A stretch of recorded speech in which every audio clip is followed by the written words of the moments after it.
That's not a cut. That's a slice. Now this is a quack hook. Oh, Short wow. and into the right rough, headed to the trees. Oh my God, that's a shake. He decided to re-tee. That's a shake. Oh, man. Hello, everyone, and welcome back to another episode of the Two-Way Miss podcast. Thank you, as always, for listening, watching, whenever, wherever you might be. I am just one of your hosts, Mr. Regz, and as always, I am joined by the good buddy Banksy. Banksy, how are we doing tonight? Doing really well. Love it. Excited to be here. Yeah, so we got some good stuff to talk about. We were just talking about how much of the sort of last round of Bay Hill that we both were able to catch, but that's the tournament that just wrapped up, the Arnold Palmer Invitational at Bay Hill. This sort of second kind of designated event that they're calling it. I guess I should put up air quotes for that. Designated Subject to event. change. Yeah. That's what they're calling it this year. I don't know if that's going to change anytime soon, but it always, again, it's of course the Tiger won, 7 or 8 times he won this tournament. Yeah. It produced a fantastic leaderboard that really came down to the wire. Like we were saying, the last 2 or so hours, put aside the commercials and how terrible like the broadcast is for actually showing golf shots, was really exciting. It was really good. There were 6 or 7 guys who each had 3 or 4 holes left and a bunch of chances to make birdies. And, it flip-flopped back and forth. Yeah. The guys you would think, would kind of pull ahead didn't. Just nobody made a lot of putts. And Kurt Kitayama stepped up on 17, hit that great approach shot, sunk that, 6, 7, 8 footer when nobody was making any putts whatsoever. Yeah. And got his final birdie to let him par out, and even on the last hole, put it in the left rough. Made a great second shot. I thought he was going to go short left and leave himself with a chip and a putt. And he throws it up there and then almost literally misses it by 1/8 of an inch. Yeah. That was a really great second shot. And, testament to the confidence he had in himself to pull that shot off. I mean, it's one of those things where, he's talking to his caddy. Bryson's former caddy too. Yeah, that's right. Yeah. And that conversation just being had and being able to pull off a great shot. I honestly thought when he went into the rough, I was like, all right, he's going to punch it out short left because you can't take on that water in any way. Right. And the lie didn't seem great. No, it didn't. Yeah, that's a testament. Again, obviously had to pull off the shot and execute the shot, but that's a testament to the equipment too. The ball, the way the equipment reacts to different different situations. So I think that other than the obvious ridiculous amount of skill these players have, but to be able to pull off some shots with the golf balls that they use and the equipment that they use, that certainly helps with those shots. But nonetheless, just a great shot, and then almost holing the putt. Yeah.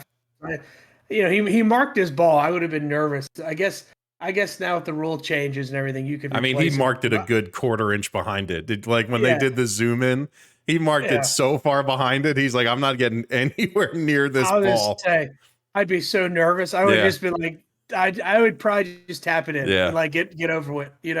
I know they wait till the end and kind of in the cell, but I'd tap it in and get out of there. Thank you very much. I'm going to move on. Yep. Yeah. Really put it in a place where most guys miss. That's the miss, is the left side of that green. You're not taking on that water. You can get a 2-putt from there and kind of walk away. Just a really great shot out of that rough. Like you said, not a good lie. The rough was crazy thick. this, particular 4 days, and was not really it wasn't like bomb and gougey. Like, it wasn't rough that you could get out of super easily. So, I mean, he missed in the right side of the rough. Everyone was saying on the broadcast, like, if he's in the right rough, he's dead. Like, he's going to have to, really try and make a bogey, but put it on the left side. And again, after hitting that shot, after that kind of swing, like, you pull it a little bit on the 18th hole where you just need a par. All you want to do is put it in the fairway there. Yeah. And then chip it to where he did. His second shot from the fairway wanted to go where he put it anyway. And then 2-putt and walk away with the tournament. But he puts it, pulls it a little bit and just stepped up and, again, just hit a great shot. Yeah. And what, had a triple bogey early. Yeah, on number 9, right? Early in the round. I mean, to blow the lead. Yeah, that takes you back to 2013. Tiger double bogeyed 15, maybe 14 or 15 to brought like 5 guys back into tied for the lead. So it's just golf, man. Like, shit just happens sometimes. Yeah. I mean, good for him for stepping up and hitting those shots with, like, literally some of the best players in the world, who everyone else was kind of expecting to do something. Yeah. Well, you look at Rory, man, 18, it's like execution, missed the putt. Yep. Great drive, great second shot. Yep. Missed the putt. Rory, kind of your Achilles heel, man. Yeah. Like, he had a couple chances at birdie in those last couple holes. Yeah. He did. Scotty again, another one who I didn't expect to kind of miss that many shots and, like, miss that many putts. He had some great looks at it as well. Yeah, I mean, that course play is what, the second hardest on tour for the season or something. I didn't realize that. I didn't realize that either. That statistic, but that's pretty good. I mean, the scores were low. I think Rory made about it. Something to the effect of, I don't know how much the fans enjoyed it. Right. Everybody making bogeys, but and someone quoted that on Twitter, and the reporter was like, "No, this is, like, awesome sometimes." This is what we want, right? You have everybody in the mix, and you want courses set up to, you're going to win when you execute shots. When you make the birdies. Like, it's not just handing these birdies to them. Yeah. It's when you step up and can birdie a hard hole, like, you're going to win the tournament. Right. And especially for these elevated events, like, we don't want to just see a 30 under par, win. Like, go out and play a difficult golf course, and somebody needs to execute shots to win. So, yeah, I don't know if there's any underlying meaning to that. If what Rory was saying, if he was just bummed out that he didn't win and then tried to blame it on the course or whatever. But, like, no, we don't. It's not boring. We have a leaderboard that actually has, for the most part, people's names that we know. And it's like, it's the opposite. Like, people are rooting for good scores instead of having to watch guys make bogeys when everyone else makes birdies. Like, it's more fun to cheer for a guy to hit a hard shot and make a hard putt and make the birdie to, like, take the lead than it is that, all right, everyone else made a birdie, but this guy had a bogey, so now he's down 1 or 2. Yeah. I was actually working at the golf course on Sunday, and a guy that I work with, he wasn't on duty at the time, but he came in and sat down with, like, 4-pack of Coors Lights. And he's like, hey, I got $1,000 on Terrell Hatton. Terrell? However the hell you say his name. I got $1,000 on him to win. I was like, oh man, I guess I'm not closing the shop anytime soon. Yeah, right. Now that you've parked yourself in the lounge to watch the end of the tournament. And Terrell Hatton, another guy, he had three bogeys on his back nine to exactly. play his way out of it. And yeah, there was some I mean, really, Harris was the only one Harris English was kind of the only one who made any birdies in that last sort of stretch. Yeah. Rory missed bunch of birdie putts. Scheffler, same thing. Spieth couldn't make a putt at the end. Who? What? Spieth couldn't make a putt? What?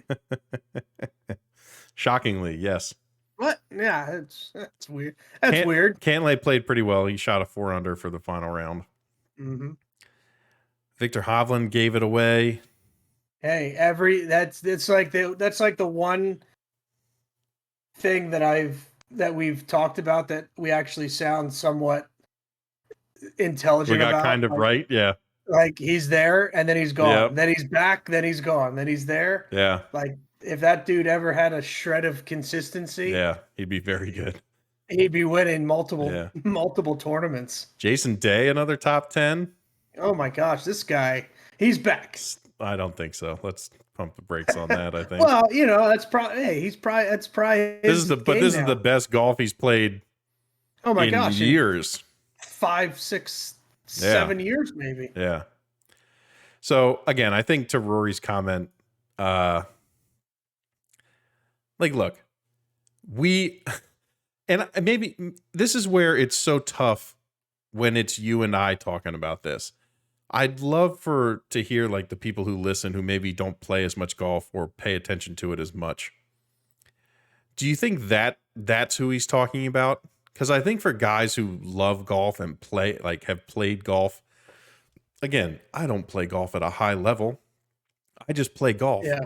But I know it's a lot more fun to watch these guys hit hard shots and make the birdies than it is when everything's just when it's just like a dart show. The course is soft, and everything's just stopping exactly where they hit it. There's no penalties. Nothing's rolling. It's a lot harder when these guys have to say, okay, it's a 140 pin, but I have to aim it. I have to stop it, at 125, because if I hit it here, it's just going to roll. If I hit it pin high, it's just going to go forever. So maybe it's just more fun to watch that and root for birdies. You're rooting for the birdies at that point. So, you have a deeper understanding of the game, a deeper appreciation for the game, where some of these kind of new age fans are used to just the hit it as far as you can, right? Chip it close, make birdie. Yeah, or they watch the Tournament of Champions in the Sony, where guys are just shooting 25 under par. Yeah. But no, I agree. I much prefer, because again, not only do you want to see the best players perform, but you want to see them perform at the highest level of golf without the course being set up unfairly with where's the windmill? Yeah, right. But no, I have no problem with that being a under double digit under par tournament, because it's fun to see that every once in a while, just to see these guys have to. I think this tournament in particular was a good balance. Grind it out, yeah, and the players. I mean, these they'll get double digits for the players, but this tournament coming up this week. But yeah, it's also a tough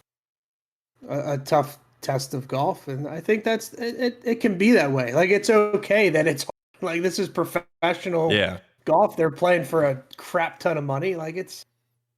It's okay that it's hard. Sometimes it's okay to be challenged. Yeah. Yeah, I think his comments were just he was a little pissy that he didn't win and didn't make any birdies. So yeah, which we know he can be. I mean, you always appreciate Roy's willingness to talk and be transparent and address the media. But every once in a while he'll get a little pissy. Yeah. And you know, coming off like he had a shot, like Yeah, he really did. Like he literally had had an 10 footer there to Yep. I mean, join a playoff, and then if you Exactly. get Kitayama gets in a playoff with Rory. Yeah. The pressure is just that much higher. Yeah, who knows what's happened, but you got to put yourself in that position to win. And again, you talk about Spieth, you talk about Rory. They're kind of their Achilles heel sometimes. And Spieth now, not Spieth. Yeah, not Spieth back when. Yeah, but their kind of Achilles heel is getting putts to go down when they need them to. And I think that was a perfect example for Rory. Like you got to make those putts. Yep. Yeah, I think overall a really good tournament. Again, it was an exciting finish with a bunch of big names. The fact that Kitayama came out and won it is just cool. That he beat those guys is pretty cool to see somebody do that. Yep. So. And what was his payout? Oh man, a lot. 3.6 or something. Something silly. Yeah, 3.6 or something like that. Yeah, good for him. Not a bad couple days. No, it's a cardigan, but thanks for noticing. So again, I think a good tournament. The course got tough, which made it more fun. And the last couple hours, despite the awful commercials, was still exciting to watch. See, I record everything. I fast forward. Yeah, see, you're lucky. That's the smarter thing to do. I'm not sure what you ended up having to watch. It's awful. Just be happy that you don't have to watch it. Just be happy that you don't have to watch it. All right, let's talk about this week. Like you had just mentioned, this week is the Players' Championship. So what some people might affectionately call the fifth major. At TPC Sawgrass, the home of the PGA Tour, where their headquarters is located. It literally, outside of the majors, probably gets the best field that we'll see this entire year. The course is difficult. It's a second shot golf course. Like your second shots have to be so good. There's lots of places where you don't want to miss. That you can put yourself in a really bad spot. And it just always seems to produce a really, really good winner. Yeah. And that's just what it has continued to do. As much as people might make fun of the way that, they market it and how they get all rah-rah about themselves during it, it always produces a good winner. And it's always a really, fun tournament to watch. Yeah, I'll be looking forward to it. A lot of drama on that 17th hole. Yeah, it's always fun to watch people shank and miss the green and all that stuff. Yeah, so many shanks. There are a lot of shanks on that hole for some reason. All right. And then, and then the wind swirls there. Yep. Like when you see the balls, like, it's one thing to go in the water, but when those balls are like, like they get to the middle of the pond. Yeah, or when they almost hit that island with the tree on it, like to the right. Yeah. Yeah. That's always the most fun. There's usually a pretty good YouTube video after this week that the PGA Tour puts out of like all the bad shots that are hit on 17. It's a good time. All right, just looking through some tee times. And then we're gonna, we'll just talk about a couple guys we're thinking of, and then we'll make some picks. So we got a Morikawa, Adam Scott, Ricky Fowler, Rahm, Scheffler, Rory. That's probably your biggest group of the morning. 7:56 a.m. on Thursday. That'll be a featured group, I'm sure, in the morning. Let's see here. What else are we looking at? Nobody cares about those people. Fitzpatrick, Hovland, Shane Lowry. That's in afternoon. Let's see here. Kitayama, Zalatoris, Schauffele. Not a bad one. Your big one for the afternoon. Homa, Thomas, Spieth. That's a really big one.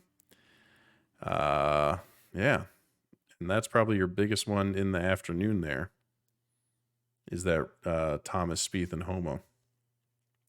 So, I mean, any names popping out to you when you thought about this tournament? Anybody you're thinking of, or maybe a couple names in particular that you're thinking about before we make any picks? No, not really. I mean, no, I think I look at Scheffler and Rahm to be part of the mix. You can't not mention those two guys. I think even more so than Rory and Thomas and Spieth. Like I look at Scheffler and Rahm and because it is a second shot golf course and it is a ball strikers. Yeah, maybe Zalatoris is creeping around, but with being able to be such a pure ball striker like he is, he could be. We might see him creep up the leaderboard, and then again, it'll come down to where that putting stroke is. Mm-hmm. Rory won it back in 2019, where Jim Furyk almost won. That would have been awesome. That would have been funny. And then Thomas has won recently. Spieth, I just don't think like he's just not. It's just not there. Yeah, it's just not there. And yeah, I mean, Homa. Who knows, man? It's. And they showed a stat, from back in the early 2000s where, Tiger was that absolute defining superstar. Mm-hmm. Like as far as the world rankings, his ranking, like his whatever world ranking points put him at number one was at like 28 points. Phil Mickelson, Ernie Els, David Duval, who are three of the best other players, to go down in the history of golf, were at like 11 and 10, right? So like that level of dominance that Tiger had, he clearly was apart from that. You look at those numbers now, there's like 9 guys all within that, like 8/10 of a point or a point of each other. So there's no defining superstar. Everybody's just right there, which gives everybody an opportunity to just come out and win a golf tournament, which has its perks and also has its like, who won? Oh, okay. Yeah. I definitely. This is a really this is a chalk week. Like you expect the best players to play the best here. Yeah. But it's also interesting too. Yes, these guys are like these top couple guys are at the top, but when you look at those points of how close the race is for number one player in the world, there's 9 guys that are all within a if point. If they win whatever week, they're going to be number one. So, but you still always go back to that like top 3 or 4 guys in your head that should be number one, and it's a little interesting to see how close the numbers are. So even these guys that are, when we talk about the best players in the world, we obviously think, okay, Rahm and Rory and Justin Thomas maybe, but they're all clustered together. Yeah, they're so clustered. There's no breakout player that's just that much better than the others, like we saw with Tiger and other players throughout history, but obviously Tiger's the one that is the easiest to reference. So so it's just a toss up. You don't know who's gonna play well for 4 days. But I say Rahm and Scheffler are there at the end. Yeah, I think that those are good picks. I think Cantlay will stay up towards the top. He's been playing pretty well the past couple weeks. Rom, you have to put up there. Rory obviously plays well here. Should be up towards the top. Same with Scotty, back to playing really well. When I just keep looking down, like maybe Hideki has one of those weeks where it just like everything clicks for him. And that's how it goes. He hasn't been playing great, but that dude has shown the ability to just catch fire. And you don't like have to putt your ass off if you ball strike it as well as he can. Right. He's kind of somebody that maybe could kind of come out of nowhere and definitely be up towards the top of the leaderboard. Like again, when you try and look at the sort of lesser names, like I don't know, Matt Fitzpatrick is coming off being hurt. Like there's not a reason Hovland might be there on Saturday. He won't win it, but he might be up there. Yeah, and then you just have to look at like Homa, Thomas, Spieth. Usually, I don't know. What does Spieth even play well here? I feel like he's never really I up think there at this tournament.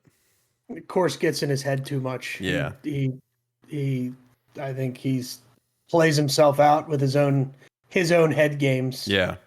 And I don't even know I'm asking because I don't really care.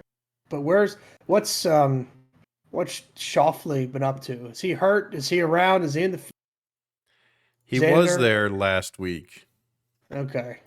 What did he do? That's another one of those guys where everybody, and I think that's kind of fading out. Everybody was for so many years there. Everybody was just waiting for him to break out and bust out, and he just never. Yeah. Just never did. He won the Olympics though. They won the Olympics, and even that that kind of put him back on the map. Yeah. Okay, here we go. Here we go. Yep. This is what he needed. Nothing. Yeah. Nothing. You look at a guy like Finau. When do we start? When do we start losing? I get a guy like so many years where here we go. Here we go. He's big. He's strong. He's athletic. He crushes the ball. When is he gonna? Again, he's won a couple tournaments, but it's not like. Yeah, I mean, he did win like 3 out of 5. Right, at the end of the year. No, he did.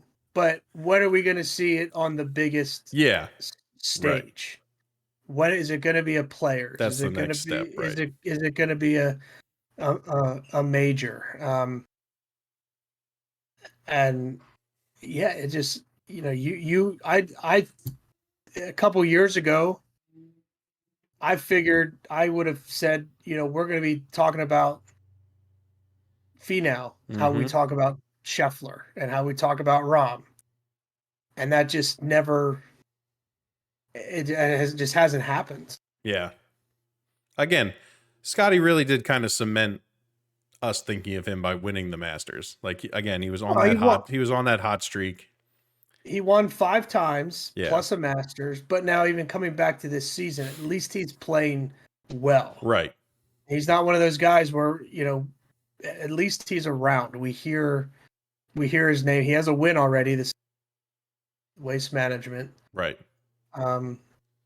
So yeah, I don't know where we went with all that. I don't know if that led into any official predictions or no, we still got to make them. That was just, we were just throwing out some names. Yeah. All right. So you can go first. Okay. I always go first. You do. I am going to say, I'm going to pick JT. Really? I'm going to pick JT. Obviously, he's won here. He played okay last week, but I don't think he played bad enough to be in any kind of slump. And I just think when he gets on a course that he's comfortable with, it's like a whole different world for him. Yeah. I just feel like he's one of those guys. He's one of the top 5 guys when you talk about ball striking and needing it to be second shots. Like JT can be as good as anybody in the world at that. So yeah, sure. I'm going to go with JT. Okay. I have a weird. I don't know. I feel like I don't know if I like the player caddy situation. I don't know if I like Bones on JT's bag. I don't Huh. think it's a great fit. This is And an not interesting take. yeah, and I've actually thought it before, and Okay. it never really expressed it, and we don't need to get into it now, but I don't know. I'm just not thrilled with and it's nothing against him and it's nothing against Bones, but just together. I don't know. I don't know. It just I'm not sure if I enjoy. I don't know. I don't think it's. Now he did win the PGA. He Mm-hmm. won a major together, but I don't know. Something about it just doesn't click with me. What about it? I don't know. I just don't think the chemistry is where it could be or should be. And I'd have to be able to have some time to think to elaborate on it further. But you picking JT, and I wasn't going to say anything, but you Yeah. picking JT just like triggered in my mind. We're gonna have to remember this, depending on how he does. We're gonna have to talk. We're gonna have to expand on this because this is an unbelievable take. Yeah, I know. I just don't agree. I don't know. I just think there's something off between All right. the player caddy situation. As they say, we are going to monitor that situation. Yeah, exactly. That's when you don't know, you just say That's right. when you don't have an answer, Right. That's right. We'll monitor, we'll keep collecting data and we'll review it next time. That's right. Yeah, we got this thing figured out, man. Hey, professionals. That's right. I'm saying Scheffler. Okay. And I actually don't know if I've ever picked Scheffler. I don't know if you have either. I don't think so. I've put him in the mix. Yeah. But I'm officially picking Scheffler to win the Players Championship. Finishing this segment hot. Yeah. I love it. All right, so there you go. So bet anyone else but those two, and you'll probably win some money. Yeah. Well, and you did straight up say Hovland's not going to win. I did. So maybe throw a few bucks on him. Maybe. You never know. Maybe this is the week he figures it all out just because I said that. Yep. You said he's not going to? You never know. Maybe put a few bucks on Victor Hovland. That's some great advice. All right, we're going to wrap up the show tonight talking about the kind of schedule changes that the PGA Tour came out and discussed, early in this week. We're not going to deep dive into this. If you want to get into a huge deep dive, like go listen to No Laying Up, listen to Barstool, Foreplay, listen to Shotgun Start. There's a bunch of guys who get paid to do this and look at it much more closely. Our audience is not that. We realize we speak to a much more casual fan base. So we're just going to generalize. Fairbanks is going to react because he didn't want to read it all either. I tried to read. I really did. I tried to read it, and it didn't go well. I love it. I was trying to put all the information in different categories. Like, okay, this goes here. That and I just couldn't do it. No, is there a movie? I need a movie on what the new schedule looks like. Is there a book on tape version of this that I can listen to? Is that on audiobooks? Oh, that's good stuff. Yeah. All right. I'm going to be very general about it.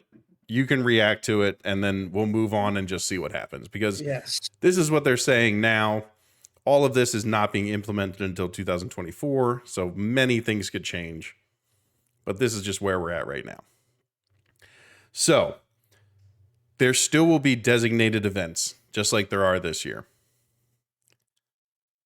Those events are no longer mandatory to the top whatever players they said. Originally when we came at like that meeting in Delaware, The goal was to get all these players at all these certain events guaranteed.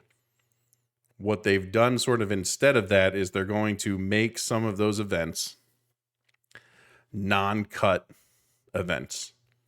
Now, not all of them will turn into non-cut events. I think that's something that they want to be very clear about. Not all of them will be non-cuts. But some of them that, have had a cut in the past now will not. We don't know which ones yet. We're still waiting, for the finalization of that. The next biggest thing is that in those designated events, they are cutting down the fields. So only like the top 70 players are going to make those designated events. Now, where that is different is that like at something like the Arnold Palmer, there was 30 something, 120 something player field that played at the start of the week. Obviously there was a cut and then so on. So the big thing people kind of were wondering is like, well, why are we making them no cut events? And what happens to all those guys who would have been playing this event previously, but now aren't? So the answer that they've given to that question is that they're making some of these no-cut events because they are designating them, and they want to guarantee those sponsors that these top players will be around all 4 days. So if someone bought a ticket maybe just for a Saturday, they're not going to show up and their favorite player isn't going to be there. And these sponsors can sell the fact that, hey, we're going to have these top 15 guys at our tournament no matter what. Any day that you show up, they're going to be here. From the other side of it, from the people sort of asking, well, what, aren't the lower players going to be angry that they're now out of these events? It really is kind of, well, shoot scores and you'll get in. Yeah, There's going to be a certain turnover. If you play really well in the non-designated events, you can earn your way into the next designated event. Play well in that, you'll get into the next one. It is very much your play will determine your opportunities. Because it's your job. Yeah, because this is kind of the idea that you shouldn't just be gifted, into events because, you showed up. So I'll react very quickly and then I want to hear your thoughts. For the no cut thing, I don't necessarily like it. I kind of understand the reasoning that when you're asking these events to now pony up like $20 million in purse money, it's already a lot on sponsors and businesses. Like businesses across the board aren't like doing great these sort of after COVID years. So to ask them for more money is a huge ask. So you have to give them something. I understand that part of it. I still don't think I like it. Just because it incentivizes people not to play well. If they feel something on the range on Thursday morning and they feel like they don't have it, some guys will just kind of shut it down. Yeah. And doof it around the golf course. But as a casual fan, I don't think that makes any difference to the casual fan. If they're going to the event and like get Saturday tickets, now they know that like Rory, John Rahm, Spieth will all be there. Right. Or a kid, a casual fan or a kid. Yeah. This is very much a like golf sicko complaint. Yeah. You're exactly right. This is not a casual fan complaint. For the second part, I love the fact that they're saying we'll play better. Yeah. Like they're also cutting events. So they're going to look at the schedule and cut some of the events that would have been a week in between two designated events. And that'll just be gone. Like they're going to move it to a different time. So, and they're also just cutting events flat out. Like just, we're not having these, this event this week. So I love the fact that they're just saying like, look, you want to get in the events, earn it. Earn it. Yep. That's okay. I think that's exactly how it should be. I think a lot of these sort of lower tier guys might be complaining because they're not just going to be able to be bad at golf and get into these events. Yeah. And just sort of coast on past exemptions and all the other garbage that they allow players to get away with. So on that part, I'm all in. The cut thing, I kind of want to see how it goes from a sicko perspective, but I also acknowledge the fact that to a casual person who's just going to these tournaments or pulling it up on a Saturday for an hour, what the hell do they care? Yeah. So what's your initial thoughts? What's sort of your initial reaction to that stuff? Yeah. Well, I appreciate you explaining that, because that's not. I guess that's what I read, but I don't know. So yeah, the thing that jumped out right away, designated. I know they can't force guys to play, but I wish they could. Like, Yeah. I don't like that. Mm-hmm. You need to go. You need to play. Yeah. Like, they should absolutely 100% be there Mm-hmm. to play. The no cut thing, I see it from that perspective. Okay, I'm a casual fan. I want to see Spieth play. Typical Spieth, he shoots 67 in round one and follows 76 the next day. Oh my God, he's going to miss the cut. I have tickets for Saturday. Mm-hmm. I'm okay with the no cut thing, I think, because it's not all of them. It's only some of them, and Right. and with these designated events and these heightened purses that they're playing for, hopefully, if you're in the field, you're trying to play your absolute best. And I know all these guys, they all say the same shit, and they're in there, except for Joel Damon. They all say the same shit. I'm here to win. I'm the player in the world. But we know that's not true. Yeah. And we know that's not true because in other interviews from certain players, are like, yeah, I kind of practice sometimes. Mm-hmm. I'll chip 50 balls or something, and putt for 10 minutes. Yeah. And, Right. like, so for them to then go say, yeah, I'm here to win every baby. Like, no, you're not. But again, as a casual fan, there's certain people that you are attracted to, that you want to see play. And knowing that they're guaranteed to be there, I get it. I get that part. I do.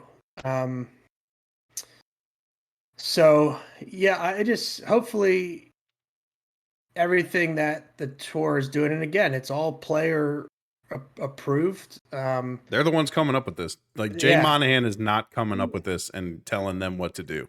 Yeah, and cutting out some of the. I think it's okay to cut out some of the events. You had so many. Yeah, it's too many.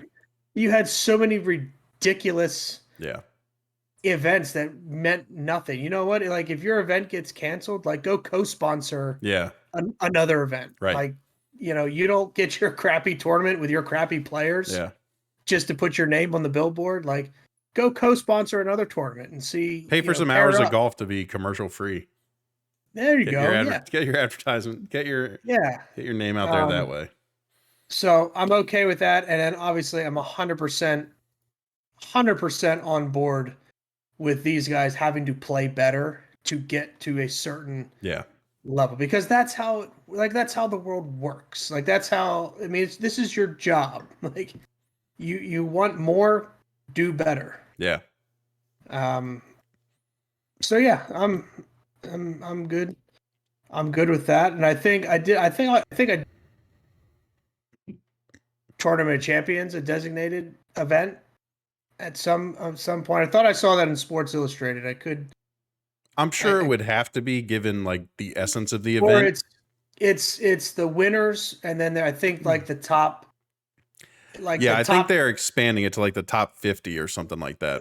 Yeah, so I think that'd be neat too, to get more guys over there to Hawaii to play, because again, for me, that's the first tournament of the new year. Right. I haven't had any significant golf for the last 4 months.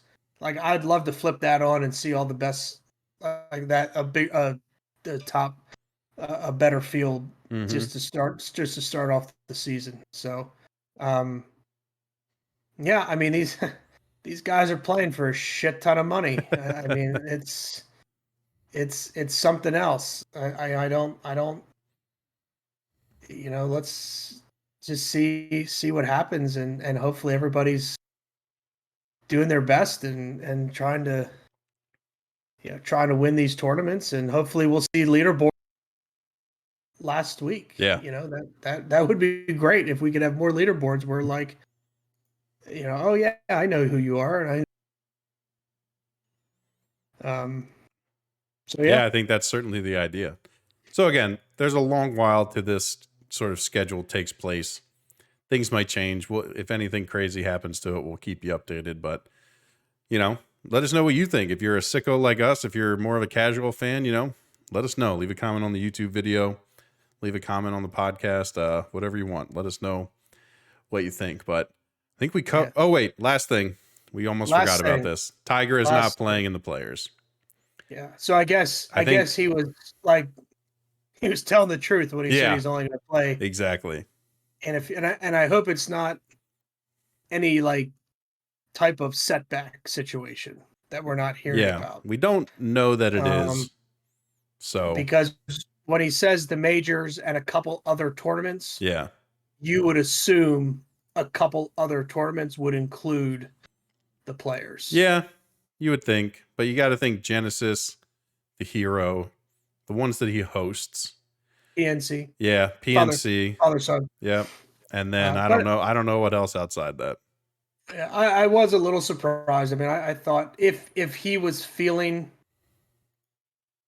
okay, I kind of thought he'd be here this week. Yeah, it'll be again, we don't hope for this, but hopefully nothing comes out that he's re-aggravated something or something didn't feel right after Genesis. Let's hope we avoid all that. And this is just I'm just giving my body the maximum amount of time. Yeah, because obviously, unless he gets in another car accident and they do have to cut the leg off. God. Knock on wood. Jesus Christ. You're going to put that in the universe? He'll be at Augusta. Yeah. But playing this week, that still gives you, that still would give him almost a month of rest. So we don't know if that's enough even. Yeah, who knows? We don't know. He could have had more treatment done. He could have had another procedure done or another treatment done. Who knows? Who knows what he's up to? But I'm a little surprised, even though he flat out said over and over and over again, played a couple tournaments. Yeah. You still kind of eye these big ones as thought maybe he'd be there. And with as well as he swung the club for most of the tournament at the Genesis, and for how much better he did look walking, kind of thought maybe. But we'll wait for Augusta. Again, we'll just hope that nothing bad, nothing crazy comes out, that he hurt something else and he really is just taking the maximum amount of time. But we'll see when we hear from him again. We'll definitely be back next week to wrap up the Players. Talk about, we're almost starting our Masters preview stuff. We're going to start getting into it here soon. So look out for that. We're always going to put out a couple pods before and after the Masters because we love talking about it so much. So good one tonight, buddy. Thanks for joining as always. Thanks everyone out there for listening. Again, leave us a comment. Let us know what you think of the new schedule. Let us know what you think about Tiger, all that good stuff. You can follow the network at B&B Podcast on Instagram and Twitter. You can follow the show at The Two-Way Miss on Twitter also. You can follow me on Twitter at Big Regz with a Z. Follow Mr. Fairbanks on Instagram at FairbanksC23. Please continue to subscribe to the YouTube channel. Rate the videos. Rate us on wherever you get your podcasts. Follow and subscribe to us wherever you get your podcasts. We appreciate everyone out there. And hey, I'll see you in a couple days, my friend. Yes, sir. There will be some Instagram posts coming out from the golf course. Oh, boy. Can't wait. Oh, boy. It's going to be exciting. So we thank everyone out there for listening. We hope you have a good night, and we will catch you on the next one. Swing hard, everyone. Oh, it's not a cut. That's a slice. Now this is a quack hook. Oh, Short wow. and into the right rough, headed to the trees.